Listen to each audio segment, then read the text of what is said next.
പന്തളം രാജ്യം ഭരിച്ചിരുന്നത് രാജശേഖര രാജാവായിരുന്നു. സന്താന സൗഭാഗ്യമില്ലാതെ അദ്ദേഹം ഏറെ ദുഃഖിതനായിരുന്നു.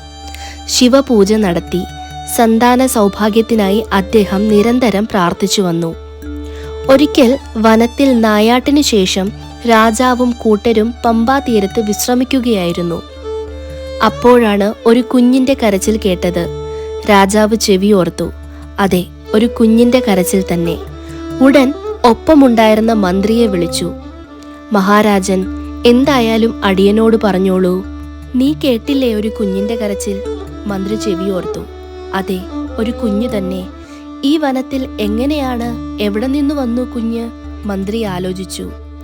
ആലോചിച്ച് സമയം കളയണ്ട, വേഗം നമുക്ക് പോയി നോക്കാം. അവർ വേഗം കരച്ചിൽ കേട്ട ദിക്കിലേക്ക് നടന്നു. അത്ഭുതം! ചുറ്റുപാടും പ്രഭ വിതറി ഒരു കുഞ്ഞ് നിലത്ത് കിടന്നു കൈകാലിട്ടടിച്ചു കരയുന്നു. രാജാവ് ചുറ്റിനും നോക്കി. ആരെയും കണ്ടില്ല. നല്ല തേജസ്സുള്ള ആൺകുഞ്ഞ്. തന്റെ കണ്ണുകൾക്ക് വിശ്വസിക്കാൻ കഴിയുന്നില്ല. ഏറെ നേരം നോക്കി നിന്നു.